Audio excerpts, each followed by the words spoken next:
Okay, guys. So I'm using the MeCam.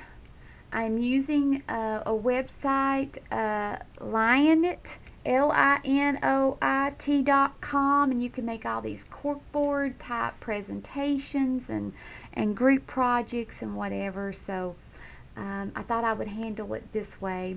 Also, I decided instead of talking about meaningful learning on here, I would rather save that for class discussion. So I went on into Chapter 7.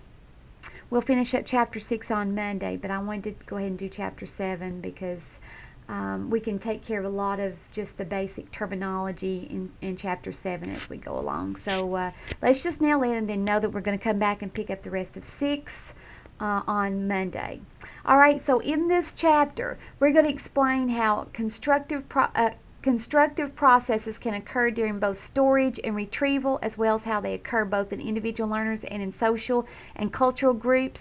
Describe the general nature of learners' concepts, schemas, scripts, theories, and worldviews. Apply your knowledge about each of these forms of organized knowledge to instructional practice. And 3, explain how and why students' existing misconceptions can interfere with effective learning, and identify several ways of helping students revamp their misconceptions into productive understanding. So if we don't do that, they will forever be lost and we'll never get the material. So let's start down here with individual constructivism and social constructivism. Individual constructivism is theoretical perspectives that focus on how people as individuals construct meaning from their experiences. And we go right back to that same word again. Prior experiences is such a must. Our kids have got to have those experiences in order to bring to the table more of a base to put more knowledge in. All right, so there's not a lot you can do to control this prior to them coming to school. But after they get there with all the technology that is available, we should be nailing this with no problems. Alright, so the social constructivism. It's a theoretical perspective that focuses on people's collective efforts to impose meaning on the world. Sometimes people work together rather than separately to construct meaning and knowledge. Quite possibly by sharing your various interpretations, you jointly construct a better understanding of the subject matter than any of you could have constructed on your own. If you think back to Chapter 1 and that discovery learning piece, that video piece that we watched, that's very much what social constructivism would look like. We work together to solve a problem. I don't know all the answers, you don't know all the answers, but if we get together, brainstorm off each other, we possibly could come up with the right answers. On some occasions, meaning is jointly constructed by 2 or more people at a single point in time. Culture also plays a critical role in knowledge construction. Different experiences and maybe lack of some experiences as well. It could go either way. I know some of our Hispanic students didn't have as many experiences and couldn't relate to a lot of the things that maybe we talked about in class. In many instances, social construction of knowledge involves students and or a teacher working actively together to make better sense of information and events. It would be so much easier if I could just pop the top of your head off, pour in the knowledge I need you to have. It would immediately go into long-term memory without much effort on your part, but it does not happen that way, and we just talked about that in the brain and how attention plays a part, and you have to decide. You are the one that decides what is most important to you. In many instances, social construction of knowledge involves the students and the teacher, so keep that in mind. Example of social constructivism: 2 students discuss a possible interpretation of the proverb, "We only know the worth of water when the well is dry." So stop this tape for just a minute. Call a friend, turn around, talk to your siblings, talk to your significant other, to your parents, whoever's around, and talk out what that means. Maybe see what information you can find out about it. Where did the saying come from? What exactly does it mean? And you may find it means something different to you than it does whomever you're talking to. So stop the tape and take just a few minutes to be actively involved in this lesson. I'll be waiting patiently. Alright, now we can click on the link and see a YouTube video. This is amazing. I'll be quiet while you watch.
Wow.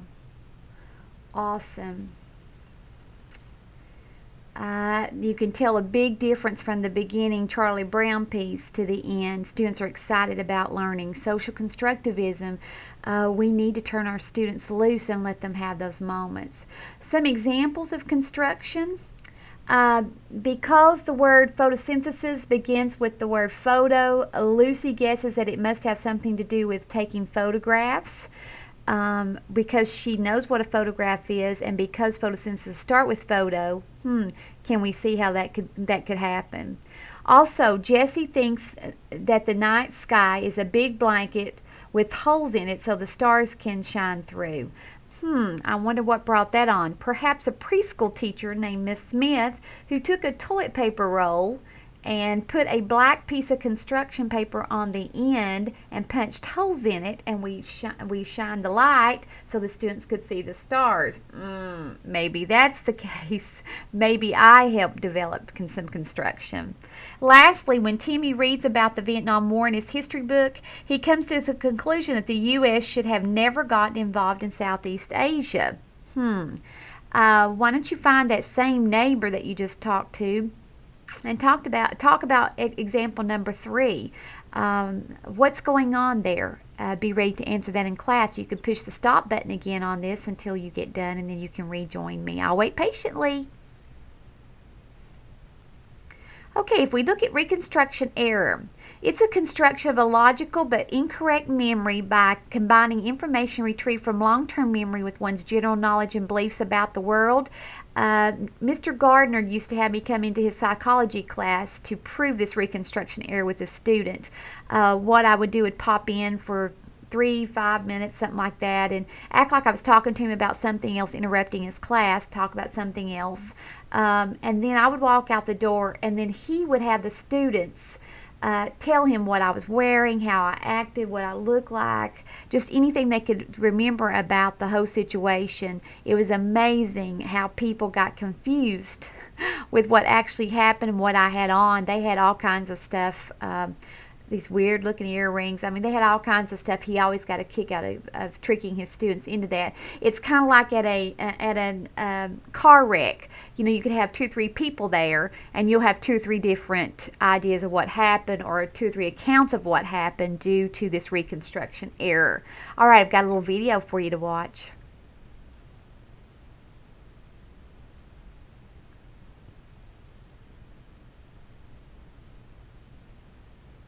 Hello, Newman.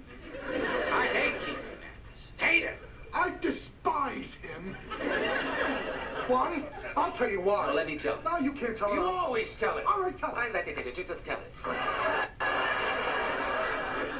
June 14th, 1987.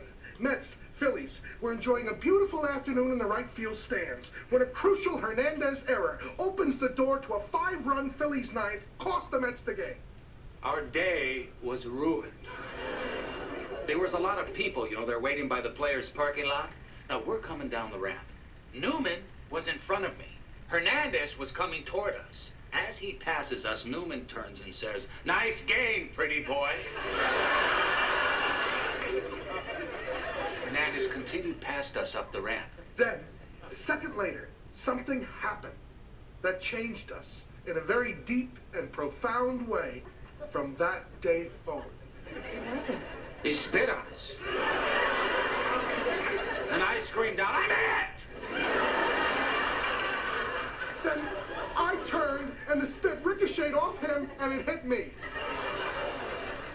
Wow, what a story. Unfortunately, the immutable laws of physics contradict the whole premise of your account. Allow me to reconstruct this, if I may, for Miss Bennett, as I've heard this story a number of times. Newman, Kramer, if you'll indulge me. According to your story, Hernandez passes you and starts walking up the ramp. Then you say you were struck on the right temple.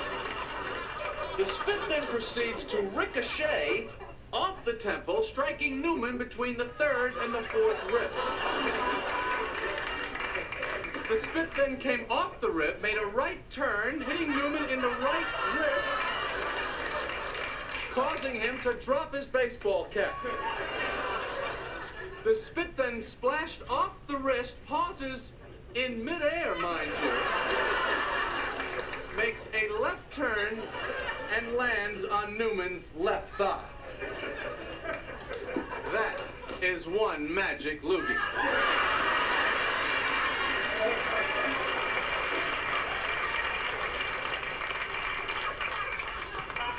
Well, that's the way it happened. What happened to your head when you got hit? Well, my head went back to the left. Say that again. Back and to the left. Back and to the left.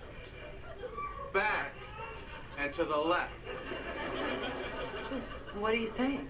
I'm saying that the spit could not have come from behind. That there had to have been a second spitter.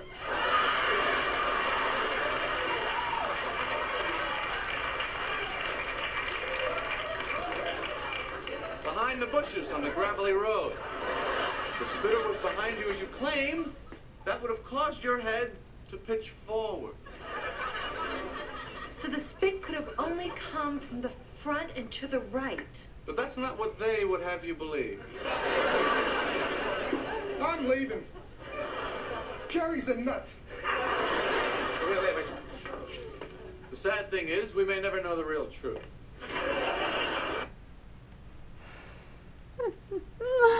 I thought you might enjoy that. I don't know whether you are a Seinfeld fan or not. Cute video. Alright, as we move on over here, we find out some other terms we'll need to know out of this chapter. Concepts. Concepts are a way of mentally grouping or categorizing objects or events that are similar in some way. Concepts are at the very core of our thinking. Some theorists consider them to be our smallest units of thoughts. Concepts enhance our thinking in several ways. First, they reduce the world's complexity because it kind of helps us figure out how it all goes together, how it all fits together. It helps us draw inferences in new situations because we can draw off of concepts we already know.